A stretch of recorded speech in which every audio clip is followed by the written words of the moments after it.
खबर रखे सब पे नजर। लाइक कीजिए, शेयर कीजिए और सब्सक्राइब कीजिए हमारे चैनल को। नमस्कार, रोजाना खबर में आप सभी का हार्दिक स्वागत है। मैं हूं विभूति कुमार। लगातार जिस तरीके से सीबीएसई बोर्ड के नतीजों को लेकर हमने आपको टॉपर्स के इंटरव्यू दिखाए, बताए कि आखिर उनकी रणनीति क्या थी, नीति क्या थी, पढ़ाई के तौर तरीके क्या थे, तमाम चीज़ों को लेकर कहीं ना कहीं सफलता के पैमाने पे जो ऊंची उड़ान को कर लेता है, तो कहीं नहीं उनकी बातें आपके लिए, आपके बच्चों के लिए मुफीद साबित होते हैं। एजुकेशन बीट को लेकर, एजुकेशन को लेकर हम हमेशा सजग रहते हैं, सक्रिय रहते हैं और सभी रिजल्ट के समय हम टॉपर्स के कुछ जितने दिखा पाते हैं, दिखाने की कोशिश करते हैं कि आखिरकार बच्चे वो कैसे अपनी तैयारियों को अंजाम देते हैं, कैसे नीति और रणनीति बनाते हैं जिससे उनको ह्यूमैनिटीज़ के सब्जेक्ट में भी 99 और 100 आते हैं। सवाल यह है कि जिस बच्चे को आप पर्दे पर, ये उसी तरह की भूमिका है जैसे कोई अभिनेता को, अभिनेत्री को आप पर्दे पर देखते हैं लेकिन डायरेक्टर पर्दे के पीछे होता है। आज उसी डायरेक्टर को मैं आज फ्रंट पर लाने की कोशिश कर रहा हूं कि जो बच्चे टॉपर होते हैं उनको मांझने वाला इंसान कौन है। सवाल यह है कि रणनीति क्या बनानी पड़ती है, रणनीतिकार तो कोई और होते हैं। सवाल यह है कि जो बच्चे आज आपको टॉपर्स दिखाई दे रहे हैं, उस टॉपर को मांझने में जिसने महती भूमिका निभाई, उन्हीं को आज हम रूबरू कर रहे हैं। और जो दीवान पब्लिक स्कूल, मेरठ के सबसे प्रतिष्ठित पब्लिक स्कूल में लीगल के टीचर हैं प्रदीप गौड़ जी। नमस्कार सर, कैसे हैं आप? नमस्कार, बहुत बढ़िया। आप कैसे? सबसे पहले शुभकामना कि आपके बच्चे लीगल में 100 में 100, 99 मतलब 100 और 99 के रेशियो को उन्होंने अचीव किया है। कई बच्चों के हमने इंटरव्यू किए हैं जो आपके दीवान के हैं। सवाल ये है कि सबसे पहले ये बताइए कि उनको क्या आप घोल के पिलाते हैं, फिर आगे हम आपकी बात करेंगे। सर देखिए, घोल के पिलाना कुछ नहीं होता है, बच्चों की अपनी मेहनत है। बाकी टीचर्स दीवान में सभी अच्छे हैं, गाइडेंस होती है और बच्चे अच्छी मेहनत करते हैं, अच्छी तरीके से टीचर की बात को समझते हैं। सिस्टमेटिकली हम बच्चों को प्रिपेयर करवाते हैं। ये हमारा टारगेट रहता है कि बच्चा अपना बेस्ट 100% परफॉर्म कर पाए, बोर्ड एग्ज़ाम में नर्वस ना हो, बोर्ड एग्ज़ाम में अपने ब्रेन का 100% यूज़ करें और जो एक टीचर रहते हुए हम उनको सपोर्ट कर सकते हैं वो हम उनको देते हैं। बिल्कुल, लगातार जिस तरीके से थोड़ी टिप्पणी के बाद हम इनके कुछ बैकग्राउंड्स पे आते हैं कि प्रदीप सर बहुत दिग्गज टीचर हैं, मेरठ के एडवोकेट भी हैं। सवाल यह है कि कम से कम 30-40 सालों के अनुभव को समेटे हुए हैं। लगातार आपके लिए इंटरव्यू इसलिए मुफीद साबित होगा कि जो बच्चे अब 11th में आए हैं या 9th 10th में हैं, उनके लिए भी इंटरव्यू बहुत ही ज़्यादा वरदान साबित है। सर, सबसे पहले हम जानने की कोशिश करेंगे कि आपका व्यक्तिगत परिचय क्या है, आप एजुकेशन की लाइन में कब आए और दीवान कब ज्वाइन किया, बहुत शॉर्ट में कि हम अपने दर्शकों को। देखिए, एजुकेशन में मैं I have been working in the field of education for last 27 years. बहुत बढ़िया। And apart from this I basically got connected with Dewan for last 14 to 15 years, and Diwan has given me all the blessings. Our director Mr. H.M. Raut, our principal Mr. Asim Kumar Dubey, they are wonderful people. Moreover, our chairman Rajesh Diwan ji, Rajiv Diwan ji, they all provide a very you can say healthy atmosphere. Yeah. And they basically provide us all type of environment, all type of help, assets, so that we can basically elevate our students so that they can reach new heights. बिल्कुल, they can reach new Heights. सवाल यह है कि ये जो शब्द बहुत छोटा है, इसी से बच्चे की ज़िंदगी बनती है और प्रेस्टिजियस स्कूल तभी माना जाता है जब बच्चे का रिजल्ट अच्छा होता है। सवाल यह है कि जब आप टीचर को, बच्चों को अच्छा वातावरण नहीं देंगे, एटमॉस्फेयर नहीं देंगे, तो टीचर 100% खुद को डिलीवर नहीं करेगा। जब टीचर 100% डिलीवर नहीं करेगा तो उसका असर रिजल्ट पर जरूर पड़ेगा। जी सर, सबसे पहले बताइए कि लीगल ऑप्शनल सब्जेक्ट है सीबीएसई बोर्ड का। मैं भी सीबीएसई बोर्ड करीब 15 साल कवर करने का मौका मिला दिल्ली के उसमें कॉन्टेक्स्ट में। तो सवाल यह है कि मास मीडिया, लीगल और कई ऐसे सब्जेक्ट हैं जो मेरे समय लॉन्च हुए थे, तो क्या लगता है कि आपके दीवान में ऑप्शनल सब्जेक्ट कौन कौन से हैं लीगल के अलावा? लीगल के अलावा हमारे यहाँ फैशन स्टडीज़ है, फाइन आर्ट्स है, होम साइंस है, देन कॉमर्स और आर्ट्स के बच्चों के लिए हमारे यहाँ मैथ्स भी है और करीबन 9 to 10 ऑप्शनल सब्जेक्ट्स हैं हमारे यहाँ, जिससे बच्चों को स्पेशली 12th के बच्चों को काफ़ी अच्छा एनवायरनमेंट मिलता है और मल्टी डायमेंशनल उनकी स्ट्रेटेजी रहती है। बहुत बढ़िया। तो इससे क्या होता है, बच्चा लैग बिहाइंड नहीं करता है। जैसे आप मेट्रो सिटीज़ में देखेंगे, अलग अलग दिल्ली बॉम्बे की कमी होती है। जी, दिल्ली बॉम्बे में इस तरह के मल्टी डायमेंशनल होते हैं।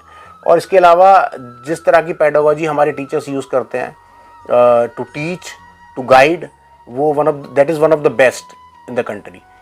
हम लगातार हर साल, आप अगर हमारा रिजल्ट देखेंगे 12th का, तो it has been going greater heights, और कहीं ना कहीं फर्स्ट 5 स्टूडेंट्स में ऑल ओवर इंडिया हमारा एक बच्चा रहता है। इस बार भी डिस्ट्रिक्ट टॉपर लीगल की बच्ची रही मानसी यादव। जी जी बिल्कुल।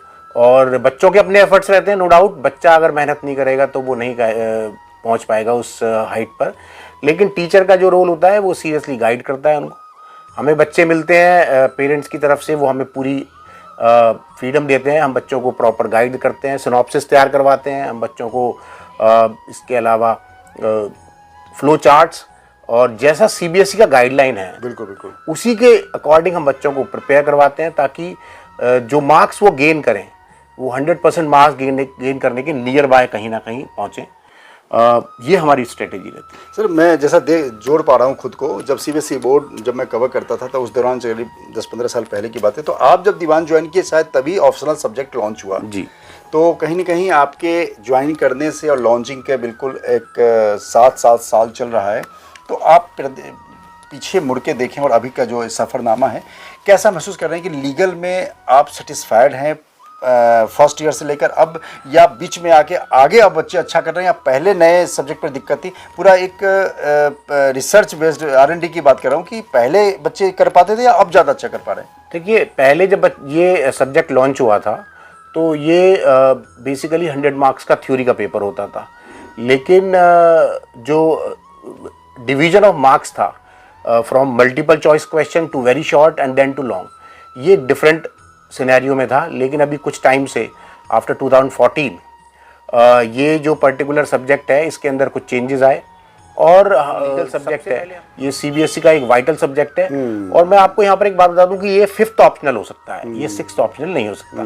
तो स्पेशली इस तरह का सब्जेक्ट सीबीएसई ने 5th ऑप्शनल के लिए दिया, ताकि बच्चे एक रियल लाइफ सब्जेक्ट के साथ अपना कैरियर प्लॉट कर सकें। बिल्कुल। हमारे यहाँ से 2013 में शैली नैन पास आउट हुई थी और क्लैट में भी सेलेक्ट हुई थी, वो उन्होंने इसी साल हरियाणा जुडिशियल सर्विसेज क्लियर किया है। बहुत बढ़िया। इसके बाद हमारे यहाँ अभिनव कुमार बस्सी, वो लीगल के थे हमारे, तो स्टार्टिंग से ही काफ़ी अच्छा जो है रिजल्ट रहा है, और बच्चे बहुत मेटिकुलसली मेहनत करते हैं। मतलब अब 2-3 सालों में ज़्यादा आपको असर दिख रहा है बच्चे के अंदर क्रेज। लीगल जितना बढ़िया सब्जेक्ट माना जाता है उतना बोरिंग भी माना जाता है। देखो, सीआरपीसी और आईपीसी के बिना तो लीगल सब्जेक्ट कुछ है ही नहीं। जी बिल्कुल। क्योंकि मैंने सुप्रीम कोर्ट तक का सफरनामा तय किया है, और मैं वकील नहीं हूं, लेकिन सीआरपीसी और आईपीसी मेरे टिप्स पे याद है। तो मैं कहता हूं कि कानून की पढ़ाई सीआरपीसी और आईपीसी को इग्नोर करके आप कर ही नहीं सकते। तो बच्चे जो खासकर लड़कियां लड़के हैं वो जनरली इनसे दूर भागते हैं। लेकिन अब कैसा इंटरेस्ट आप देख रहे हैं? इस बार कितने बच्चे थे आपके बोर्ड में? हमारे पास 25 स्टूडेंट्स थे। अच्छा। और हमारे 4 बच्चों का they got 100 out of 100। Good. And round about 15 to 18 students got 90+, and 10 students got 95+। तो हमारा काफ़ी अच्छा परफॉर्मेंस रहा इस बार। हमारा अभी नेक्स्ट ईयर के लिए भी हमने कुछ गोल सेट किए हैं कि हम 95 में ज़्यादा इम्प्रूव करेंगे, मीन एवरेज इम्प्रूव करेंगे, then RPI that is performance index, उसके ऊपर भी काम करेंगे।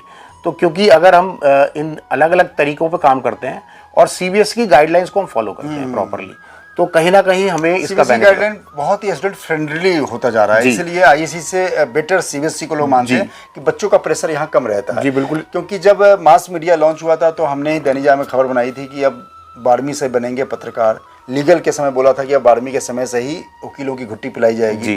तो कुछ ऐसे सब्जेक्ट, जैसे सब्जेक्ट तो ऑप्शनल बहुत ऐसे, एंटरप्रेन्योर और होम साइंस और तमाम चीज़ें आपने कही, लेकिन जो दिनचर्या जो फ्यूचर के हिसाब से देखा जाए, अगर मास मीडिया भी कोई 12th में करता है तो अगर वो BJMC करता है, MJMC करता है, तो अच्छा पत्रकार बन सकता है। उस तरह लीगल में है कि आप क्लैट में भी जा सकते हैं, जुडिशरी में जा सकते हैं, और देश के अच्छे एडवोकेट भी बन सकते हैं।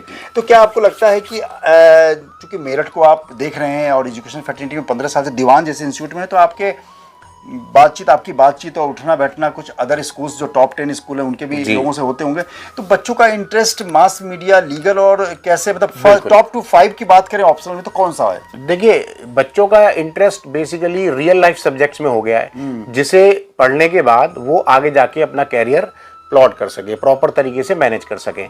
क्या होता है कि बच्चा जब स्टार्ट करता है तो उसको थियोरेटिकल चीज़ें ज़्यादा पढ़ाई जाती हैं, उसके बाद वो सोचता है कि भाई मैं अब ग्रेजुएशन में कहाँ जाऊँ। लेकिन लीगल हुआ, जैसे आपने कहा, मास मीडिया हुआ, इसके अलावा होम साइंस हुआ, जिसमें आप IHM वगैरह करने के बाद एक अच्छे 5 स्टार होटल्स में आप काम कर सकते हैं और अच्छी पोजीशन पर जाते हैं। इस तरह के जो रियल लाइफ सब्जेक्ट्स हैं, अब आज का बच्चा क्या करता है, वो 11th-12th में ही उसके लिए सीरियस हो जाता है और वो सोचता है कि भी with in next 5 to 7 years मैं नेशनल लेवल पर किसी भी फील्ड में जो मेरा फील्ड ऑफ इंटरेस्ट है उसमें एक्सेल कर पाऊँ और कहीं ना कहीं मैं अपना मार्क छोड़ के जाऊँ या मैं अपने आप को प्रेजेंट कर सकूँ किसी के सामने। तो इस चीज़ को देखते हुए मास मीडिया बहुत अच्छा सब्जेक्ट है और लीगल बहुत अच्छा है, होम साइंस अगेन बहुत अच्छा है, एंटरप्रेन्योर बहुत अच्छा है क्योंकि उसमें बेसिकली समझाया जाता है किस तरीके से आप एक बिजनेस सेटअप कर सकते हैं, मतलब अपने ब्रांड को कैसे एस्टेब्लिश कर सकते हैं या दूसरे के लिए भी आप कैसे एंटरप्रेन्योर बन के आप उसके बिजनेस को डेवलप कर सकते हैं। जी बिल्कुल, कंसल्टेंसी जैसे कहते हैं कि एडवोकेट बन के जैसे हम अपने क्लाइंट को करते हैं जी, उस तरह से। सर एक चीज़ बताइए कि जो अभी मैं देख रहा था केएल का भी रिजल्ट आया, उसमें मास मीडिया में भी 100 बच्चे ने स्कोर किए हैं। बिल्कुल। तो मतलब कितने ऑब्जेक्टिव्स होते हैं, कितने सब्जेक्टिव्स होते हैं और उसका क्या पैटर्न क्या होता है क्वेश्चन? देखिए हमारे यहाँ जो लीगल स्टडीज़ का पैटर्न है वो ये है कि 20 मार्क्स के MCQs आते हैं, then there is very short answers that is 2 marks और 2 मार्क्स के हमारे यहाँ 8 क्वेश्चंस होते हैं। अच्छा।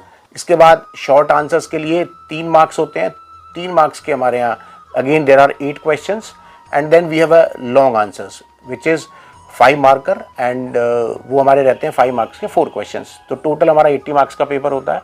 20 मार्क्स का हमारा इंटरनल असेसमेंट होता है जिसमें हम बच्चों को केस लॉ, साइटेशन और डिफरेंट जो लैंडमार्क जजमेंट्स हुए हैं सुप्रीम कोर्ट के, उनको किस तरीके से उनका क्रिटिकली एनालाइज करते हैं। इसके अलावा मूड कोर्ट के थ्रू हम 1 या 2 प्रैक्टिकल देने की कोशिश करते हैं जिससे कि बच्चे के मन में। तो मूड कोर्ट एग्जैक्टली आपके है जी।